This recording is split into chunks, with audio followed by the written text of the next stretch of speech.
are now listening to Vibe Selection with Kyra, where you can get the real on today's hot topics.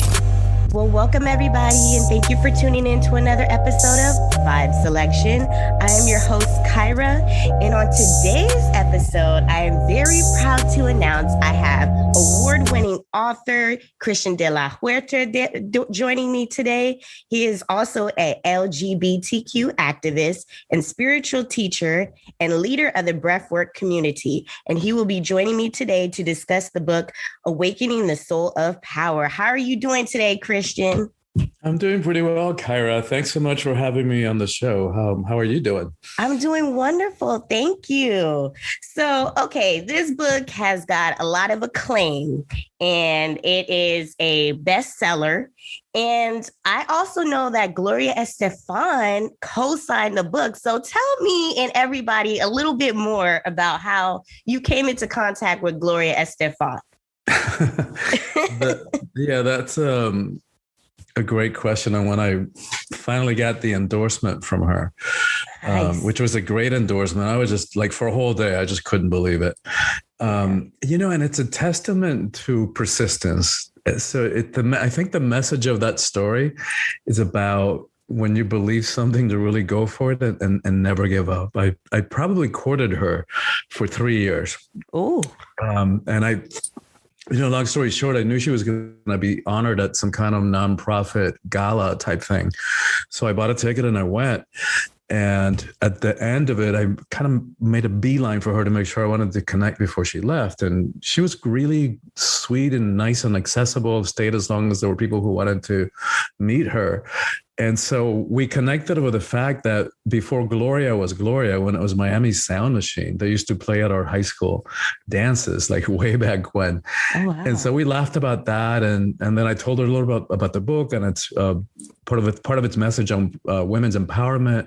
And so she gave me the card for her manager. And then that was the work part of it, right? He was doing his job. He was being the guardian, Mm-hmm. the guard dog.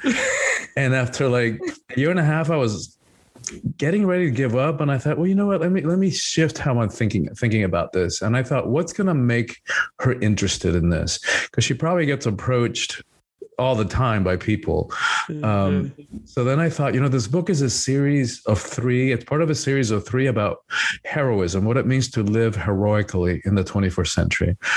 And so I did a little bit of research and I wrote to her, and it was all real. It was all authentic.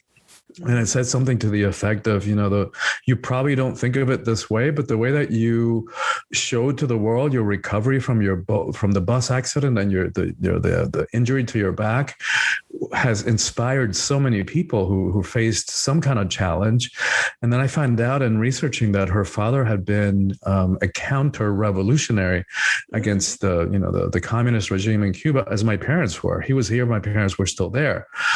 And so I said, the sacrifices that your father made and that our parents made were, again, nothing less than heroic. They were placing their lives at risk for a greater cause, for the freedom of their country and their children.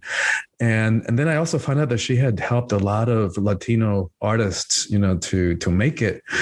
And so I said, you're also very generous, and I wanted to acknowledge that and help so many people along the way. And so would you help this fellow Cuban American to reach a broader audience with this empowering and important message in these times? And, a few months went by, and again, I had to go to press, and I thought, I guess she's not going to do it.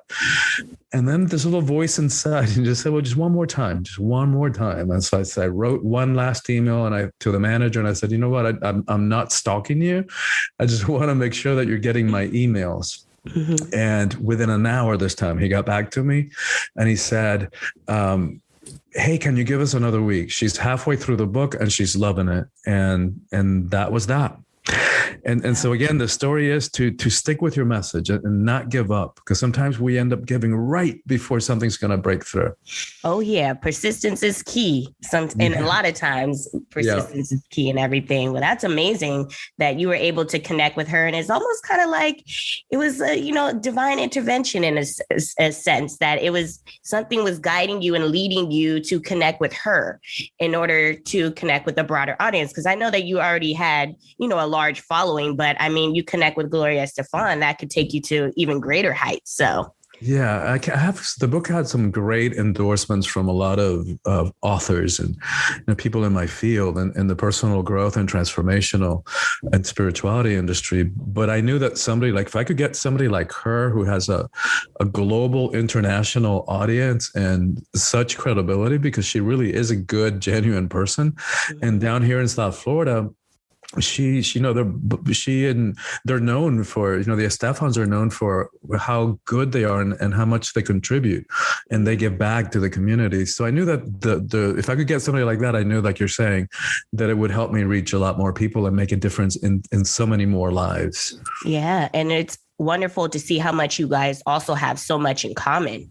With your parents being revolutionaries and everything, and your parents, coming to America from Cuba and all they had to endure in their transition to that and some traumatic experiences. So, it's amazing how, you can connect with people and you never even realize that you have so much in common sometimes. It's true. So that was another lesson for me is like, do your research. Yes.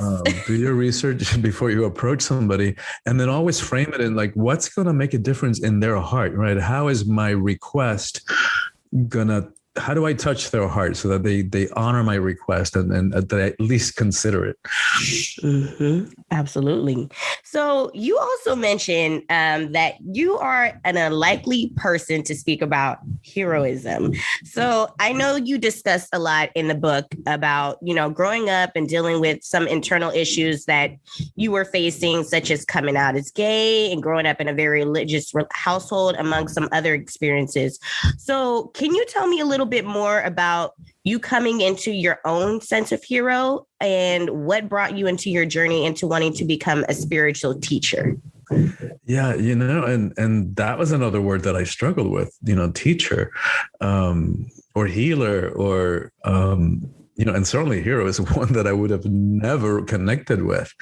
And like I said, like I talk about in the book, I'm unlikely because I grew up in my first 10 years of life in Cuba. So in a communist regime, which, as you know, to be speaking about personal empowerment in a communist country is like, it's laughable. Mm-hmm. Because the state, in a dictatorial authoritarian regime like that, the state owns you and everything about you. And so many of the liberties and the choices that we take for granted here in the US, like, am I going to go to college? What am I going to study? I mean, you don't have those choices in that kind of place. And so, the government controls every aspect of everybody's life. And so also because the Catholic, grew up in a really Catholic environment, I'm one of 9 kids. And with all due respect, to the tradition, it's also very hierarchical, right? It's also very power over. It's like they tell you what to do and what not to do, and what to believe is right and what's wrong and what to believe in. And so the journey towards my own sense of personal empowerment has been a really interesting and long one, because I was incredibly shy. And I think part of it was because of the fact that my parents were counter-revolutionaries. There was real risk that they were taking. Out of their pot of friends, they were the only ones who didn't spend 20 years in jail or were actually, like political prison, or who were actually, shot. And so when we came to the States, so we grew up with this implicit message. Like, we didn't know what was going on as kids, but we grew up with this implicit message, I think, that not to show up too much, right? Not to kind of blend into the background a little bit so that you wouldn't be too noticeable. And so when we came over to the States, and, we first of all lived in Georgia, a small rural town in central Georgia, for about 3 years, while my father got his psychiatrist license to be able to practice here in the U.S. It was like that even made it worse because I didn't speak a word of English. And so, talk about feeling different wherever you were, feeling like you were the other. Like in Cuba, the minute you applied for permission to leave the country, for a visa to leave, to emigrate, you were immediately labeled gusano, which means worm. And it's hard to believe, Kara, but even in third grade, like our teachers, my sister and I, my older sister and I, were always like at the top of the class because we were good students. But at that point, when the school found out, like, we never got an award again. We never got cookies at break, and the teachers would actually call us gusanos. Like that, how cruel is that? Wow. To do that to a little kid and to make a kid feel different, and like there was something wrong with them. And so when we came to the States, now I stood out again. I felt so different because nobody in my class spoke Spanish. And so for me, it was kind of like sink or swim. And then finally, 3 years later, where I, learned English and I was doing my best to blend in and to be accepted, then we moved back to Miami, where I went to an all-boy Catholic school that was like probably 99% Cuban. So then I stand out again because I sound like a Georgia peach. and then under the surface was the real big problem, right? The one that you mentioned earlier, is that I knew even at a young age that I was gay. And talk about feeling like different. Talk about trying to reconcile to find a place for myself, like in the religion that I was raised, that told me that I was going to burn in hell for eternity because of who I was. And so that sense of feeling different, of feeling the other, I know it intimately. But the good news is that, even though my adolescence was one long depression with fantasies about suicide, about taking my life, because it was such a challenging thing for me, because there was this part of me that wanted to serve God as I understood it then, wanted to make a difference in the world, and yet there was no room for me, and I was told that I was an abomination in the eyes of God, but the good news is that these days, so flash forward to today, no matter the details of my life, like no matter what happens in my life, a relationship works out or it doesn't, a project succeeds or it fails, in quotes, never, ever do I question my sense of worth, like my sense of self-acceptance, my knowing who I am, my ability to step into my power and to stand free, no matter what anybody thinks, no matter what anybody judges. It's like, I know who I am. I know my connection with the sacred is established, and nothing. It's unshakable. And so I know that if I can do it, anybody else can, no matter what the details and the circumstances were. Absolutely. I definitely agree with that. And you're definitely a testament of that. And this book is a testament of that too. And, society really has all these social constructs of what we are supposed to be in their ideals.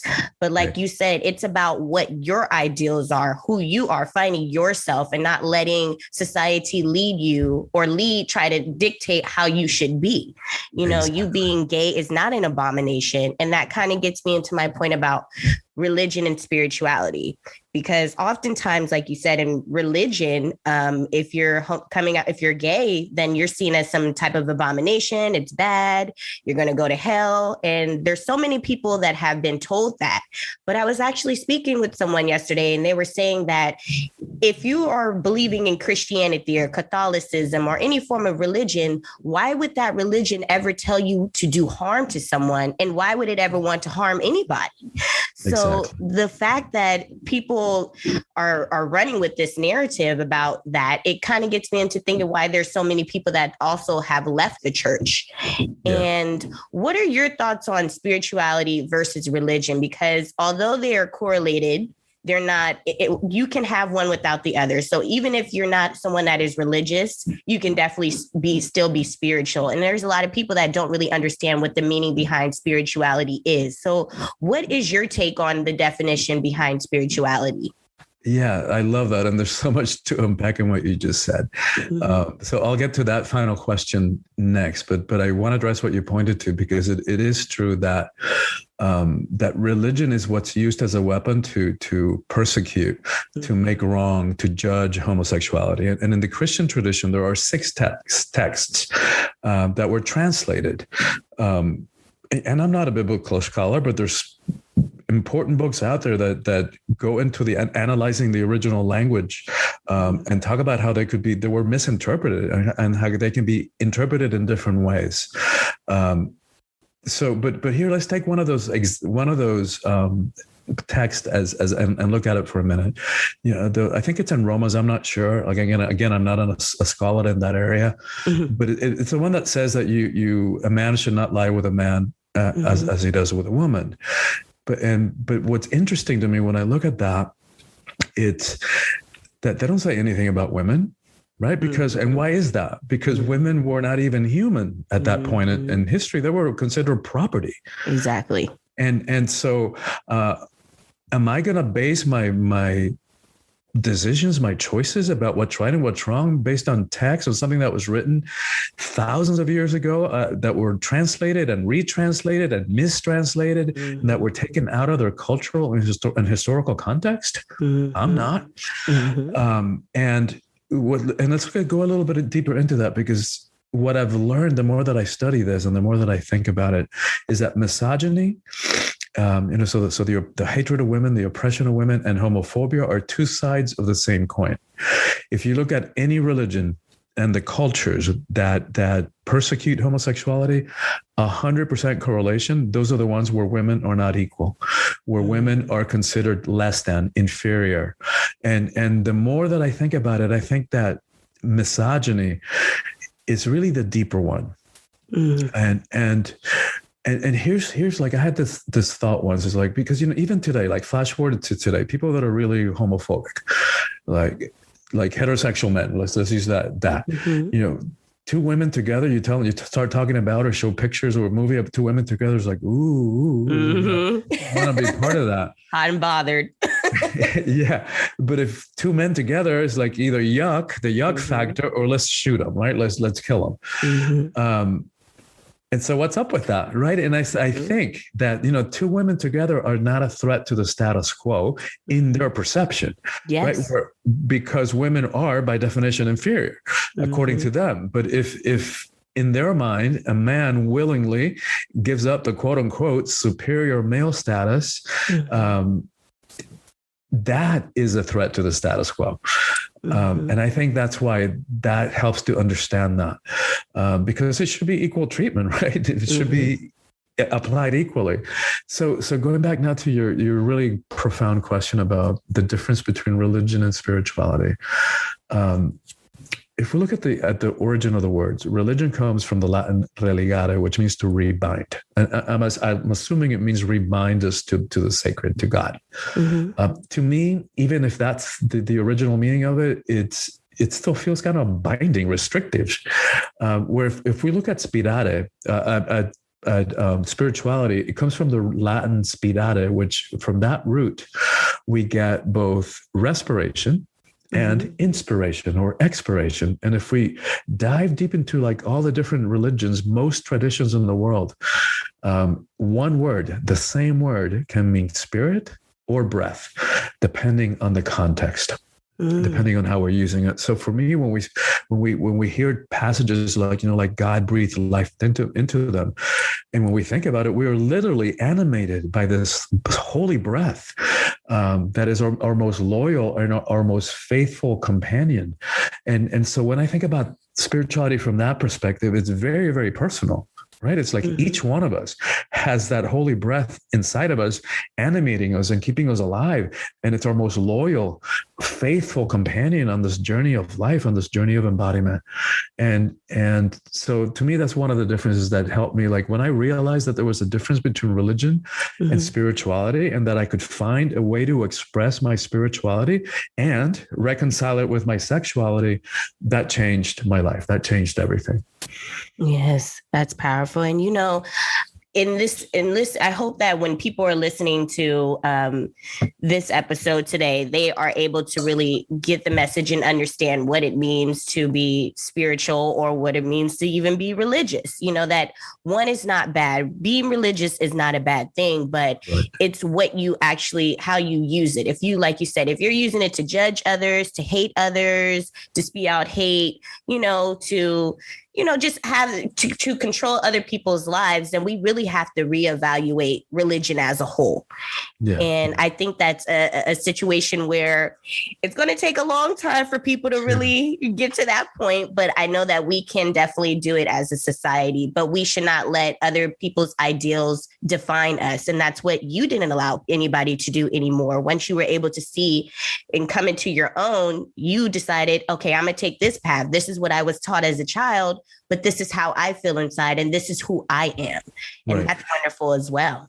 And by the way, that applies to all of us, just because there's so much of what society tells us and what family tells us and what culture tells us about the way that women should be and behave and the way that men should be and behave, which is like, a lot of it is just like BS. It's made up of what somebody made up along the way. And that connects so much to the theme of this book, because the book is about how do we step into personal power in a way that's not about hierarchy, control, fear, force, domination. It doesn't require for us to push anybody down, to step on them, to press our knee to their neck in order for us to prop ourselves up and feel powerful. Like, how do we do it in a different way? And it has a message for everybody, but it has a particular theme around the empowerment of women. And coming from my belief that is the single most important thing that needs to happen in the world. And it's not to make women superior. It's not to put them up on a pedestal. It's not to idealize women. Women are also capable of abusing power in negative ways, but it's because we've been running so off kilter, so off balance where it comes to power between the genders, and nobody, that harms all of us. And so, we don't need to dive, very deeply into the price that women have paid for that imbalance of power and the oppression of women and the injustice and the lack of equality over the last several thousand years and even today. And so that's clear, right? But what's also really interesting that we're only now beginning to become aware of is that men also pay a price for that system of toxic masculinity, for that, patriarchal system of power over. And so, let's look at a couple of numbers briefly. Like if you look at the rate of suicide in the US, men take their lives 4 times as frequently as women do. In fact, 70% of the suicides in the US are committed by middle-aged white men. Wow. Interesting, right? Very. Like what's up with that? That's still the group that holds the majority of the power all over the world. Then let's add a layer and let's look at longevity. In this country, women outlive men by 5 years. If you look at the numbers globally, it's 7 years. So clearly the system doesn't work for men either. And I think part of the reason that is because we have this misunderstanding, this limited way, in the same way that we limit how women are supposed to behave. We also limit the range of behavior for men. And so, somewhere along the way, somebody decided that the emotions were weakness. And then for generations, little boys have been told, little boys don't cry because the implicit message is if you do, then you're like a little girl and that's weakness. And you don't want to do that. It's like, wait a minute, like the very foundation of it is messed up, because if you want to talk power and strength, let's talk about the power of creation that lies in a female body. Just as one example. And well, actually, let me tell you this other example because it's so funny, and I'm not going to do it justice because there's nobody like Betty White. True. But, I guess she was being interviewed or something, and somebody made a comment about having balls, and she goes, "Wait a minute. Let's talk about that, because, how did we get this connection between courage and having balls? Because if you thump those little things, the guy bends over in pain and it's taken out. You want to talk courage? You want to talk power? Let's talk vaginas. Those things take a pounding. Yes. And we bring life into the world too. And that's not an easy task. Seriously. That's incredible. I cannot even begin to imagine. And so, but because of these limited ways and this, we have made the feminine weaker, and that we have made the emotions weakness, when the emotions are strength. They're not weakness, or they're not good, they're not bad. Emotions are like energy, like everything else in creation. And so it's how we express them that they have a good or a bad result. And so because of all this stuff, so men have this erroneous idea, this limited understanding of what it means to be a man. So we walk around with like these uncaring, unfeeling robots. And there's the price to pay for that, because, like what used to be spiritual teaching, that everything is energy. Now we know from quantum physics that it's true. That means our bodies are energy. The emotions are energy. We know from physics, energy cannot be destroyed. It can only change form. So when we suppress emotions, and this is when anybody, male or female, suppress emotions, when we don't allow ourselves to feel what we're feeling, when we say yes, when inside we're really like feeling a strong no, and we say yes to kind of keep the peace, or for an illusion of to appease somebody, to avoid conflict, like those feelings that we suppress, they don't just go away. We can't sweep them under the rug. That energy gets suppressed, and it gets kind of pushed in, it gets driven into the tissues and the cells of our body. And they build on that. So after years and years and decades of suppressing ourselves and our emotions, we walk around with layers upon layers upon layers of repressed emotional crap, which we then dump on each other and we project on each other. And so no wonder that so many of us, most of us, have relationship challenges, because we haven't been taught how to handle them, how to approach them.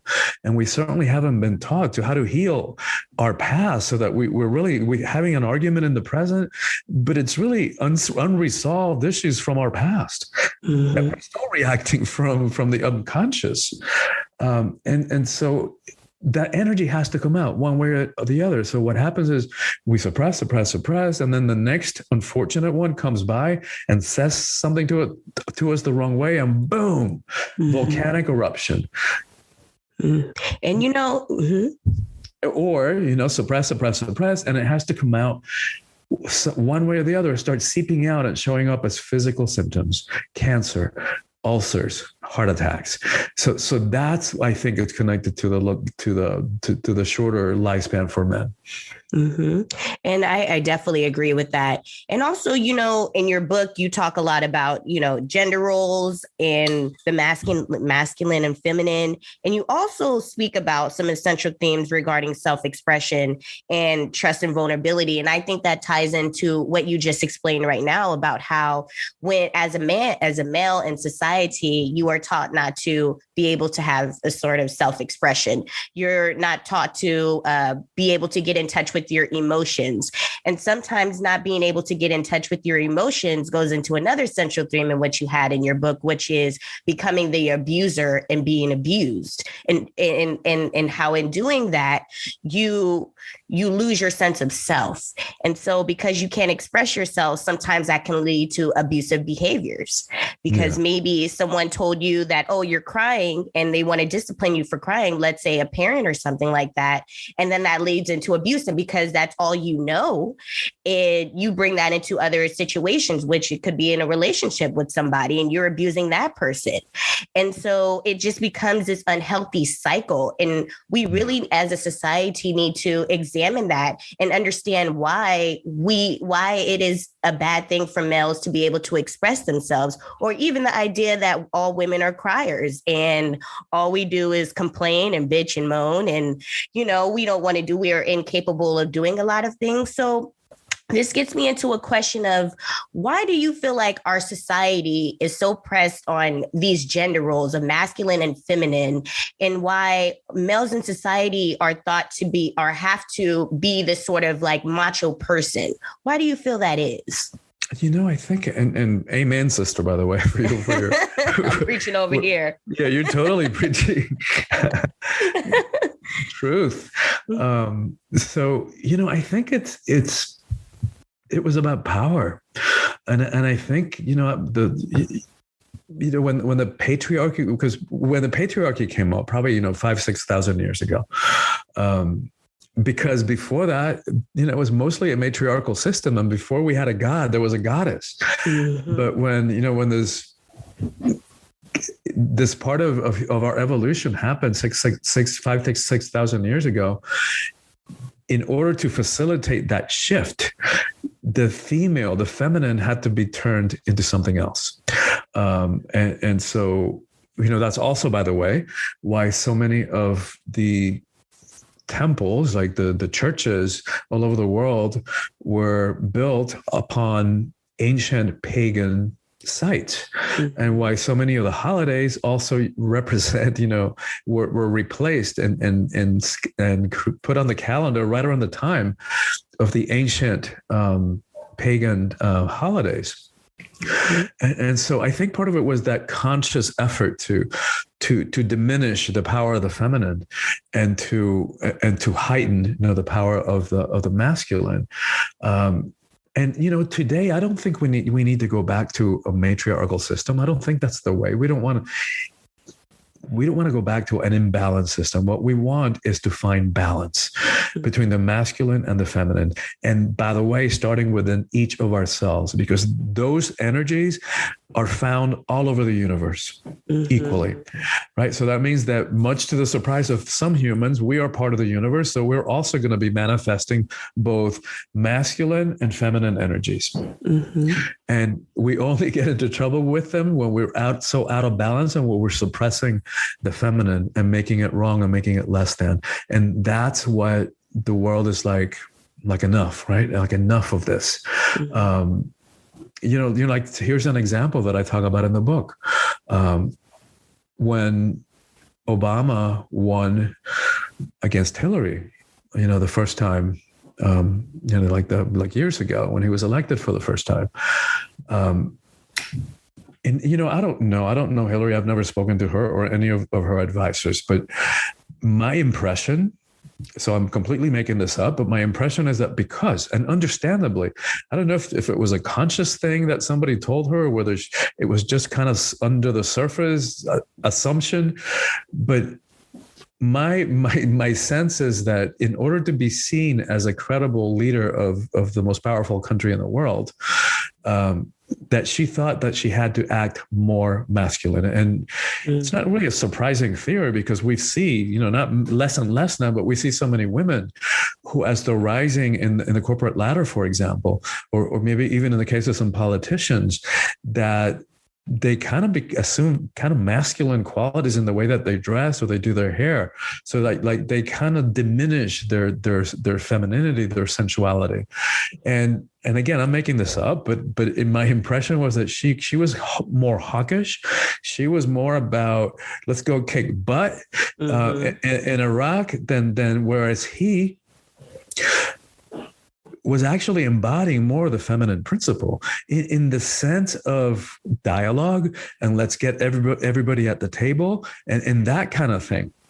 And which is more, more of a power with approach rather than a power over, more patriarchal approach. And which is, one of the main messages of this book. And so when he got elected, I think that's part of the reason that worldwide, hundreds of thousands and demonstrations with millions of people all over the world celebrating. And yes, he was an incredibly gifted and charismatic and inspiring leader, no question, for sure. I also think that it was because at some level, like maybe wasn't even conscious, that we've all had it with this masculine power over, you got to screw it or you got to kill it approach to, you got to push it down in order for us to feel powerful. Flash forward 8 years when she went up again for president last time. By this point, she had a lot more experience. She had been Secretary of State. She had been senator. So, my impression is that she now felt a lot more credible inside of herself. Like she needed less external, or like she needed less to prove. Like she had more. She knew who she was more and what she was capable of. And so if we noticed the way she was dressing, the way she did her hair was much softer. She spoke about love. She spoke about her grandchildren. Maybe that too had a softening effect. But there had definitely been a shift. Mm-hmm. And so I just find that interesting. Mm-hmm. Definitely. So, I want to get into a little bit of the issues regarding the pandemic, because I know that you said that this was the arrival of this book was the perfect time because we were going through the pandemic, but you had actually been writing the book for about 10 years, you said, correct? Yeah. Mm-hmm. Yeah. So on and off, not with any kind of constancy or discipline, but brewing it and writing here and there. Yes. Mm-hmm. So with that, okay, we get into this pandemic, and we all know that pandemics are a very rare occurrence. But this also gets me into my idea that, people say that history repeats itself a lot. Mm-hmm. Mm-hmm. And a lot of times people don't like to reflect on why history actually repeats itself. And I personally feel like history repeats itself because we're not learning lessons that we need to learn in order to move forward as humanity and a society as a whole. Bam. So do you feel like with this pandemic that it was a lesson for a lot of people to reflect on things, even in regards to maybe personal relationships? Maybe you're in an abusive relationship that you've been prolonging getting out of for so long. And so now you're with this person every single day and they're still abusing you. And this is really that wake up call for you to realize, I'm better than this. I don't need to be in this abusive relationship. How do I find my power within myself to get out of this? Or even maybe it's a job that you feel like you haven't been able to move up in. Maybe you're an assistant and you want to be an executive assistant. And maybe your boss is telling you, you don't still have the qualifications to move ahead. Or maybe they feel like someone else is better than you and you've been just keeping this job because, you're just trying to get by, in which I think a lot of people do in our society. We all have a lot of passions and things that we actually want to do as a career path, but we also allow money to hold a sense of power over ourselves, and why we don't do things we want to do because maybe our particular passion doesn't make a bunch of money that we'll be able to survive with.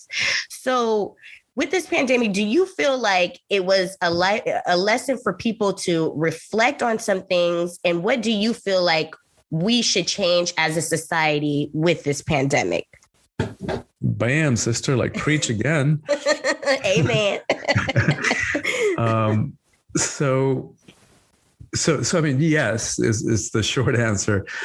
I think the aspect about abuse is a little bit more complicated because the rate of abuse actually rose during the pandemic because so many people were stuck at home with the abuser. So that's a little bit more complicated. But I think your main comment is like I completely agree with, and it really has to do with anything in life, right? Any crisis, any experience, any situation, we can either feel victimized by, or we can dive into it and see what can I learn from it, right? So that I can become a better person. And so I know for many people that was, without minimizing the tragic aspects and effects of the pandemic, right? The incredible loss of life, preventable, the economic impact, the loss of jobs and all that kind of stuff.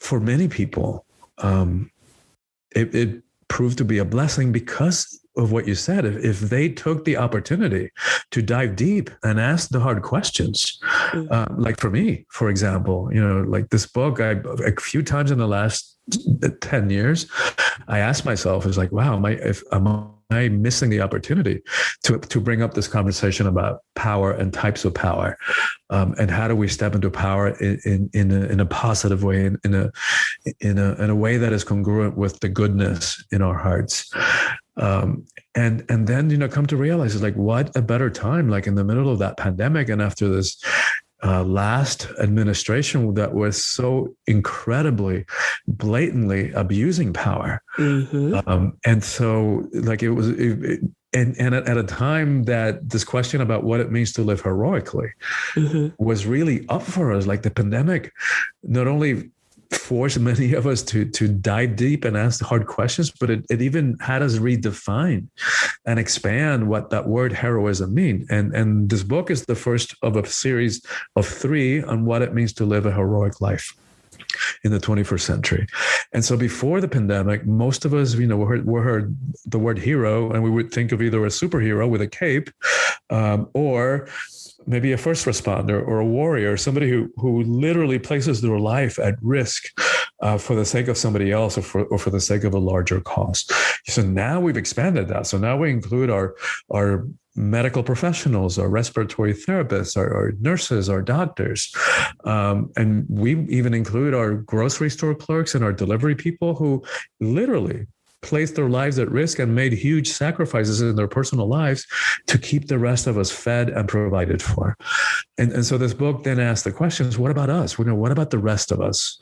How do we live a heroic life in the 21st century? And so this first book is focused on power and how do we step into power in, again, a way that doesn't require for us to abuse or push anybody down, or use force or fear. The second one is about relationships. Like, how do we do relationships consciously?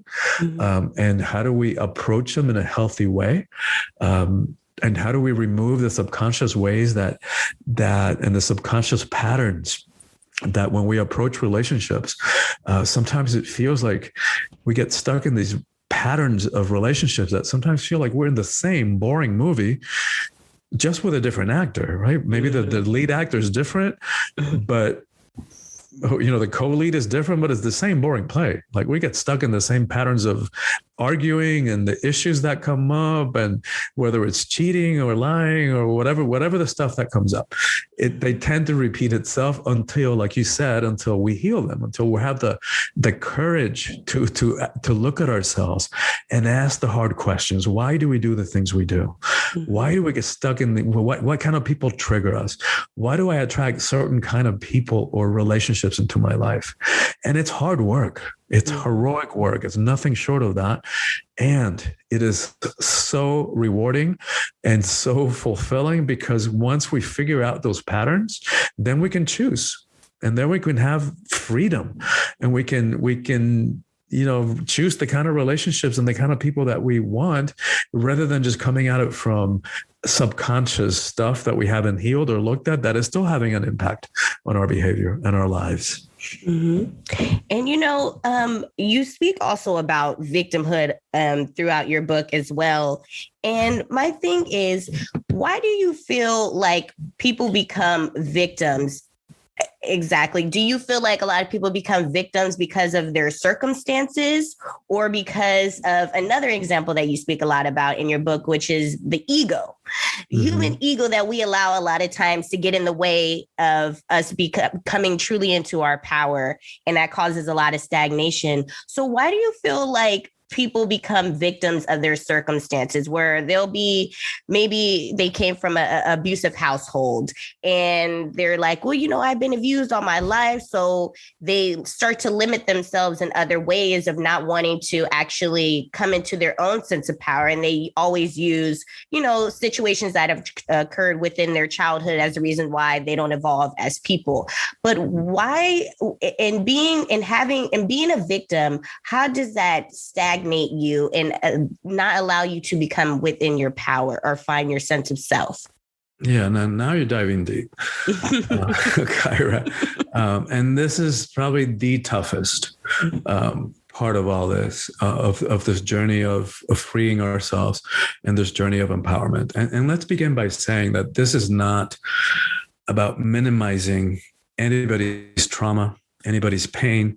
It doesn't deny anything that happened in our past. It doesn't make anything okay about what anybody did, right? So it's not about that.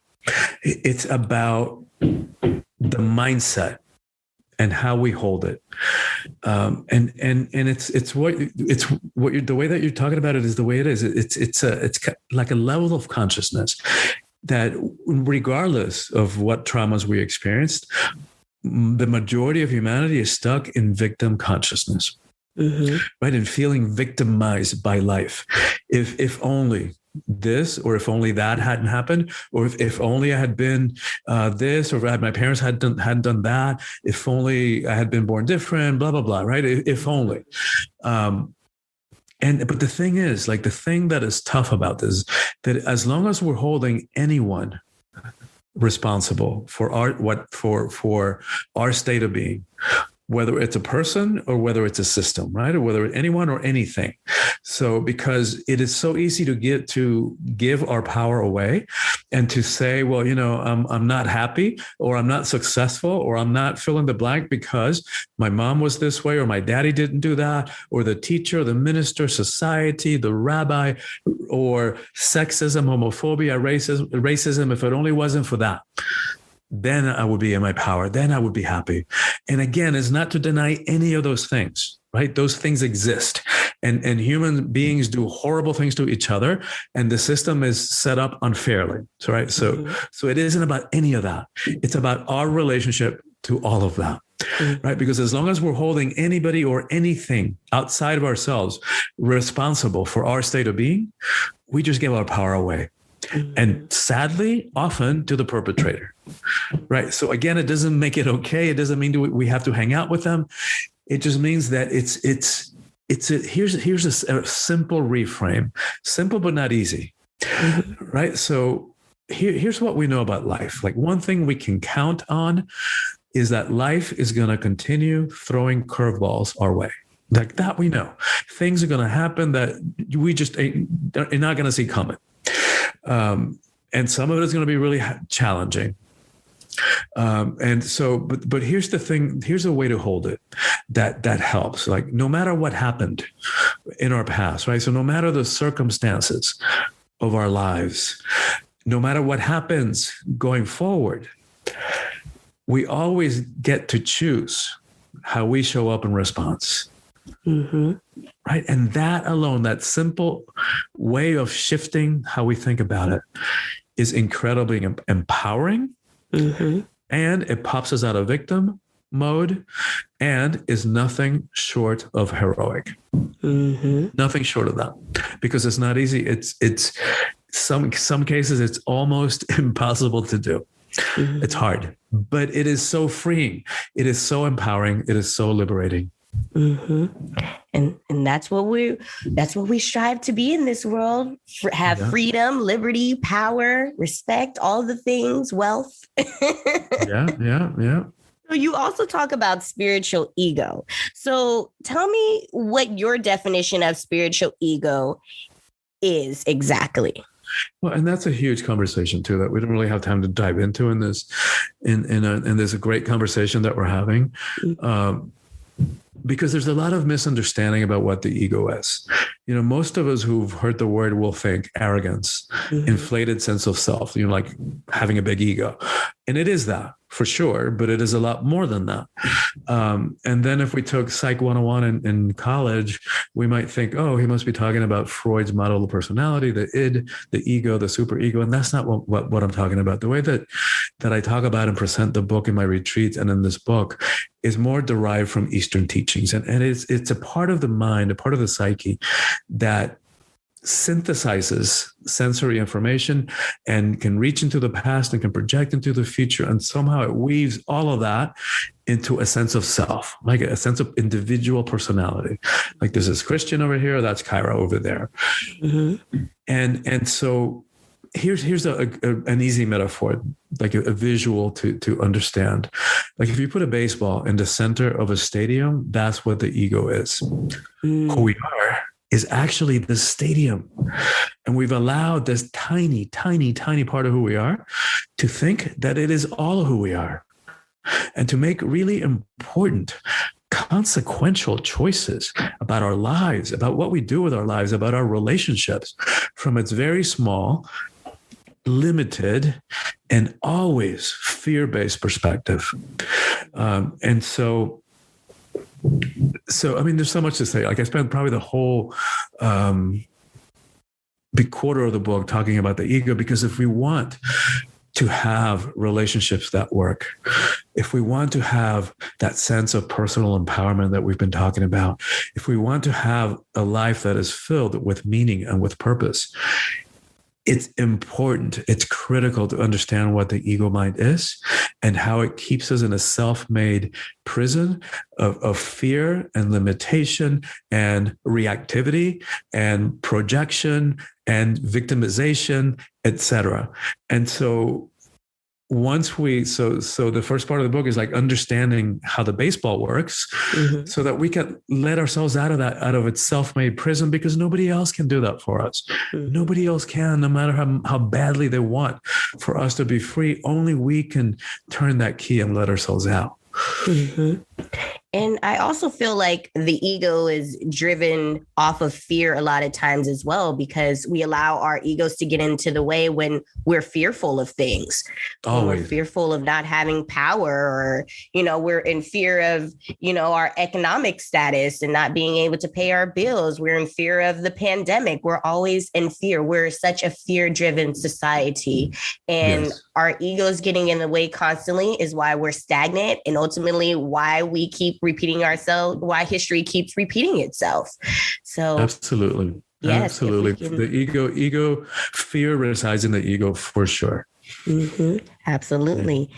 So you mentioned in the book that there are 3 phases of heroism, which you call the adventure, the initiation, and the return. So briefly, just tell me a little bit about why do you feel these 3 phases are imminent in heroism?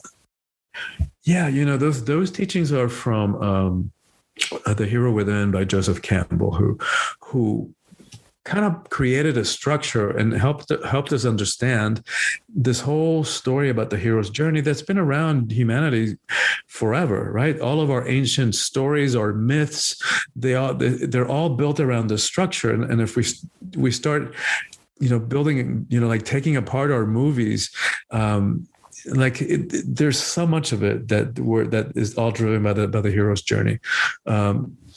So what I did in this book is use that structure, that concept of the hero's journey, and applied it to our own personal journey of empowerment.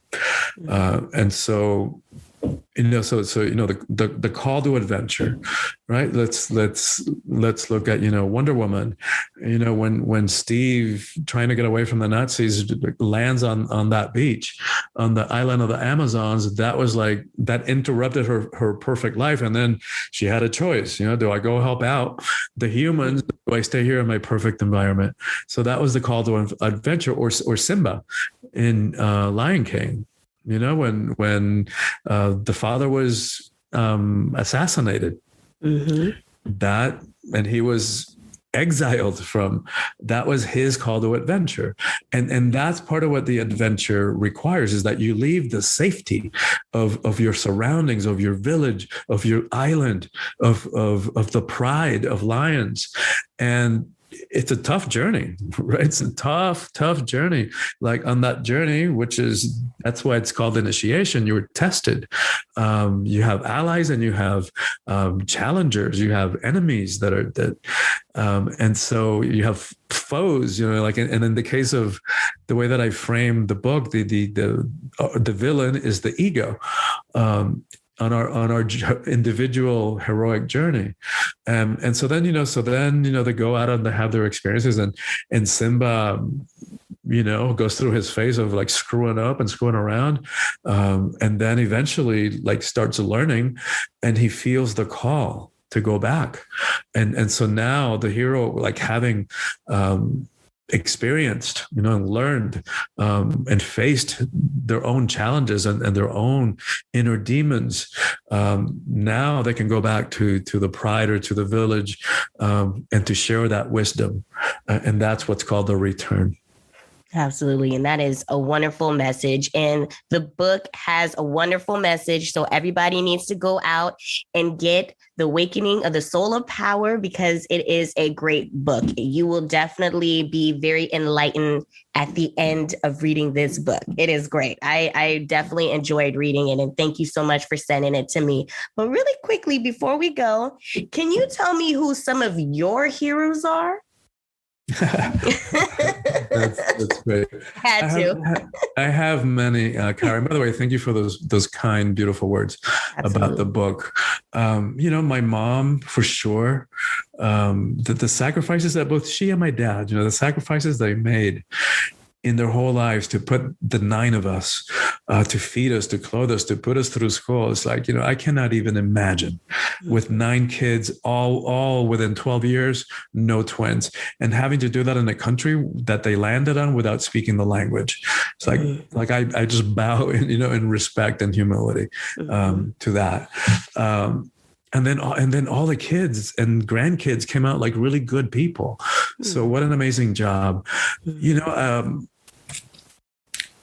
So many heroes, like Oprah is a hero to me.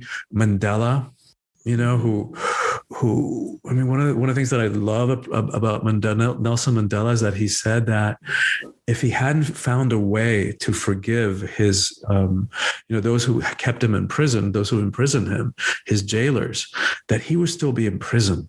So it talks about how freedom is a state of mind, and the importance of forgiveness, which, we could spend another hour talking about. My favorite superheroes, I think, are Superman and Wonder Woman. I mean, so many people who I respect and admire, some well known and some that I just know in my personal life that I just honor the way that they do life. What a great question. Thank you. Tell everybody how they can connect with you, or any things that you have in the works, any new books coming out, any more TED Talks. I know things are starting to open up, so I know there's a lot of conferences that are going to start happening pretty soon. Yeah, thank you so much for that. The book is available on Amazon or where your local bookstore, right? Wherever books are available. I haven't started live retreats or events yet. I still don't feel like that I can guarantee a safe environment, because one of the practices that I do in my retreats is use breathwork. So we breathe powerfully for about an hour. And I just don't think that I can guarantee safety for everybody present. And so I'm going to wait a little bit longer to see what's happening with the vaccine and with the variants and all that kind of stuff. I do have virtual online coaching, right? So talking about the victimization thing again, because of the pandemic last year, I went from, 30 years of doing retreats to 0, right? My income came to a screeching halt, and I could have gone into poor me, into woe is me, and worry about how am I going to survive. That's one way. And what I did instead is like, all right, here's what I got to deal with. What am I going to do with my time? I went from 100,000 miles on a plane a year to nothing. And what a blessing it turned out to be. I was able to finish this book. And I was able to create virtual online programming, which I've known for years I needed to do. I was just too busy and flying all over the place to like drop in and be able to do it. So now I have virtual online program, and to find out more about my work, people can go to my website, soulfulpower.com, and from there, they can access my social media, which I'm not great about, but I have a presence. And for your audience, if they will sign up to be on my email list, and we all know how easy it is to just click unsubscribe if it doesn't work for you, but just by virtue of signing up for my email list, they'll get a sample chapter from the book, the one that talks about what it means to live heroically. They'll get some power practices, so designed to apply those teachings to our lives, so that it doesn't stay at the level of information, and so that it actually becomes transformation. We don't need more information. We got plenty of information. In fact, we got information overload. What we need is transformation. And that's what those practices are designed to do. And then they'll also get a short recorded teaching and a guided meditation about trust, which I created. I think I created it last year during the pandemic, but it was designed to help us move into that place of trust in our own lives in these crazy, chaotic times of uncertainty. Well, wonderful. Well, I want to thank you so much for joining me today, Christian. It's been a pleasure having you on and hearing all your enlightenment and insights. It's truly been wonderful. Kyra, thank you so much. Thank you so much for having me on your show. I love the conversation. Yes. I love the couple of conversations we've had. And I love your energy. I love what you're up to. And thank you for doing what you do. I know that your message, makes a difference and touches many lives. So thank you so much at all those levels. Thank you so much for those kind words. Yes, absolutely. And for everybody else, make sure you go out and pick up Awakening the Soul of Power by Christian de la Huerta, everybody. Yes. And I want to thank all of you for tuning in to another episode of Vibe Selection. Once again, I am your host, Kyra. And if you'd like to follow me on Instagram, you can do so at I am Kyra Mahoney. Or if you like any Vibe Selection merch, you can get that at www.teespring.com/Vibe Selection. Or if you like to support the Vibe Selection podcast, you can do so at www.patreon.com/Vibe Selection. Tune in for next week's episode. Stay safe, stay healthy out there. Bye. Thank you for joining Vibe Selection with Kyra. Come vibe out with us again next time and hear the latest on today's hot topics. Find us on Instagram at I am Kyra Mahoney or donate at www.patreon.com/Vibe Selection.